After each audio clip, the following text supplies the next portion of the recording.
ketentuan pasal 271 dan pasal 272 Regiment of the Reichsfordering atau RP, maka kami mencabut perkara nomor .2-592-G-2022 PN Jakarta Pusat, dan mohon pengadilan dapat mencoretnya dari nomor register perkara.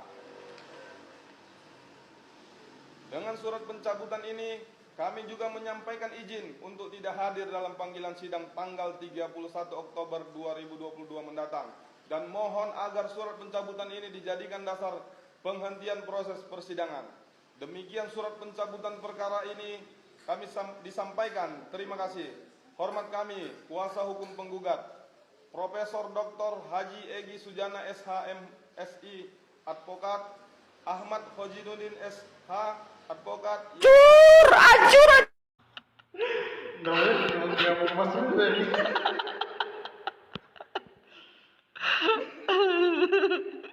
Si tadi hanya percaya kepada Bambang Tri, kalau kami yang menghubungi nanti akan menjadi problem.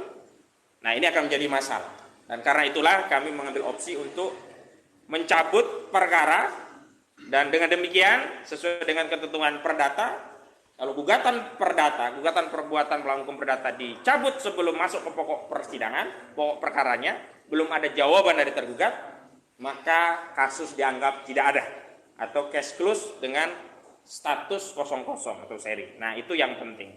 Dan karena itulah kami tadi mengambil keputusan karena pertimbangan itu untuk mengajukan surat sesuai dengan peraturan, memang ditujukan kepada Ketua Pengadilan Negeri Jakarta Pusat. Karena itu saya minta Adinda Selama 8 tahun mereka berupaya keras bagaimana mau menjatuhkan Jokowi dengan berbagai macam isu, mulai dari isu PKI dan berakhir dengan isu ijazah palsu. Tetapi rupanya semuanya gagal total. Inilah kadrun-kadrun yang selama ini berjuang keras bagaimana mau menjatuhkan Pak Jokowi, tapi rupanya perjuangannya gatot alias gagal total.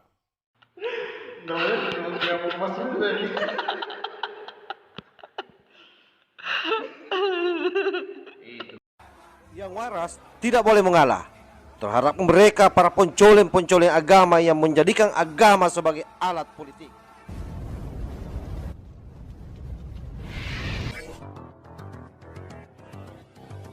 Assalamualaikum warahmatullahi wabarakatuh. Om Swastiastu, Namo Buddhaya, salam kebajikan. Sahabat-sahabat Tolong Sembilan yang saya hormati dimanapun juga berada,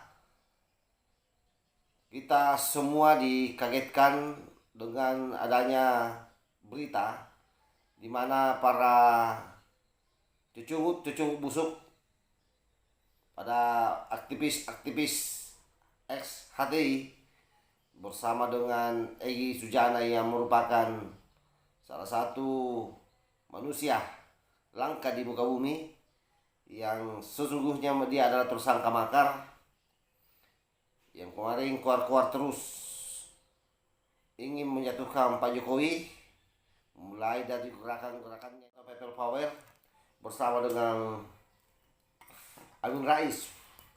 Pada hari ini kita dikejutkan dengan gayanya yang tiba-tiba saja mencabut laporannya dengan alasan yang tidak masuk akal. Gugatan terhadap ijazah Pak Jokowi yang dianggap palsu dicabut. Alasannya cukup sederhana, karena Bambang Tri ditangkap katanya. Saksi-saksi yang akan dihadirkan tidak mau kalau bukan Bambang Tri. Coba bayangkan ini. Bilang saja bahwa kalian tidak punya bukti. Bukti yang paling kuat itu kan sebenarnya adalah kesaksian dari sekolah-sekolah itu. Dan kalian pasti akan terhajar kalau sampai diproses di pengadilan, karena pembuktian dari sekolah-sekolah maupun kampus di mana Pak Jokowi pernah menimba pengetahuan itu sudah terblow up. Otomatis nanti kalau toh dibuktikan pada akhirnya pasti mereka akan bersaksi di persidangan. Sementara kalian mana saksinya? Kan tidak ada. Mana saksi kalian? Tidak ada kan? Makanya saya bilang bahwa kalian ini adalah para pejuang-pejuang yang gagal total. 8 tahun berjuang bagaimana supaya Pak Jokowi dijatuhkan dengan isu-isu murahan, mulai dari isu PKI dan terakhir ini pada isu ijazah palsu. Hasilnya Gatot alias gagal total. Saya berharap polisi menindak orang ini, sekalipun bukan dengan kasus yang sama. Misalnya kayak Egy Sujana ini kan sudah punya kasus lama. Egy Sujana ini kan tersangka kasus makar. Harusnya polisi menindak dia, menangkap kembali Egy Sujana ini. Karena dia bagaimanapun juga, dia adalah salah satu pelaku tindakan makar.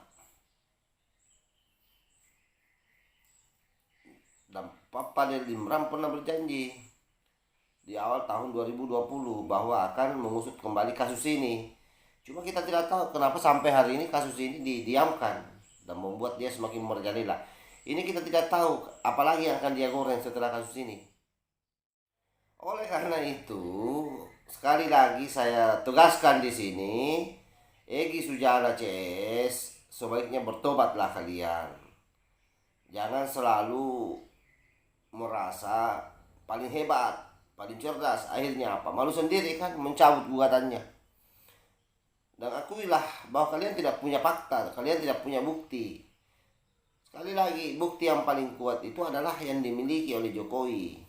Bukti yang paling kuat itu adalah sekolah-sekolah di mana Pak Jokowi menimba ilmu, dan itu sudah di blow up semua. Teman-teman Pak Jokowi juga sudah bersaksi. Kalian pasti memang mati kutu. Dan wajarlah kalau kalian mencabut. Nah, mudah-mudahan ini jadi pelajaran. Tinggal kita menunggu apa yang akan dilakukan oleh pihak kepolisian terhadap kalian. Kenapa? Karena kalian masih punya kasus-kasus lama seperti Egy Sujana ini adalah salah satu tersangka kasus makar di tahun 2019. Dan saya kira Pak Fadil Imran juga pernah berjanji akan menindaklanjuti kembali kasus ini. Nah, itu sampai hari ini belum dilakukan. Kita menunggu itu. Yang kedua, Khosinuddin, Felix Sau, dan beberapa yang lain, termasuk Alfian Tanjung. Ini mereka semua ini terlibat dengan gembong jaringan pengasuhan khilafah. Ya mestinya juga ditangkap. Kenapa harus ditangkap? Apa bedanya dengan suaminya perempuan bercadar itu yang terlibat TNI negara Islam Indonesia yang kemudian ditangkap? Nah, Khosinuddin ini adalah bagian dari HTI. Felix Sau ini adalah bagian dari HTI. Alfian Tanjung juga adalah bagian daripada gembong pengasuh khilafah. Jadi mestinya ditangkap ini semua. Jangan membeda-bedakan. Nah, kita tidak tahu seperti apa polisi menanganinya. Melihat persoalan ini, sepertinya mereka belum satu persepsi.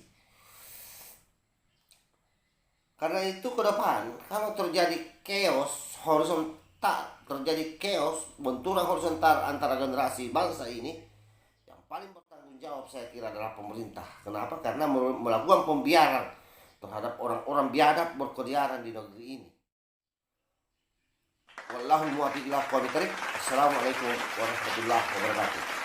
Airi Hakamati, salam Nusantara.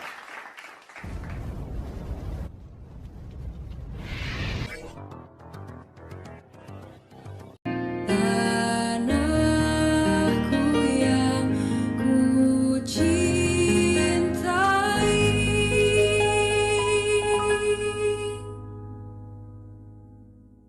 engkau